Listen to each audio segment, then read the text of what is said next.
واحد من الشباب الاسبوع اللي راح يقول لي انا عصيت الله، قلت توب الى الله.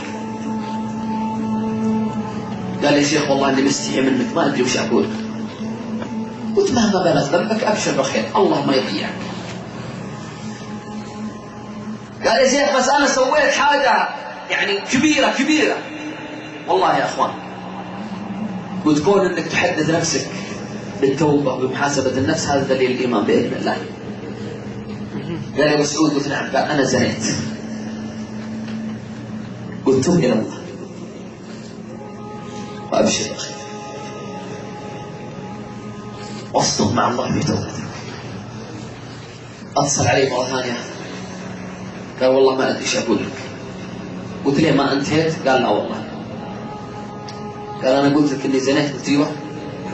قال انا زنيت لكن البنت الان حامل مني، ايش اسوي؟ قلت والله ما ادري.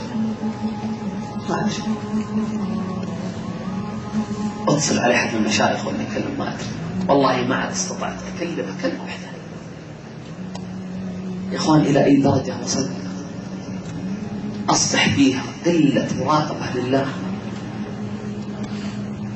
اصبحنا نفتخر باننا ننتهك اعراض المسلمين.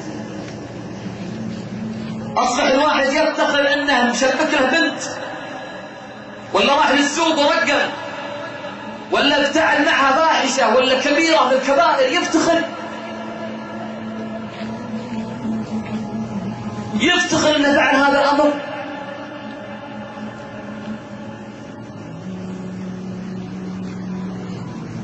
بعض صحابه النبي صلى الله عليه وسلم كالغامديه وماعز.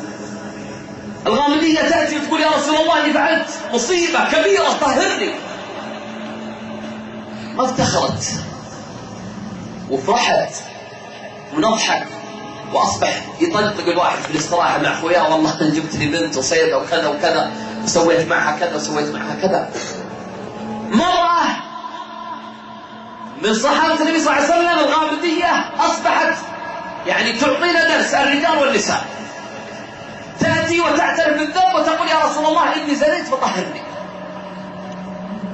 وتعرفون القصه حتى انه اقيم عليه الحد، فلما رماها خالد فاذا بالدم ياتي عليه خالد بن الوليد رضي الله عنه، فكانه قال كلمات فاذا بالنبي صلى الله عليه وسلم يقول لا تسبها يا خالد والله لقد تابت توبه لو وزعت على اهل الارض لوسعتهم.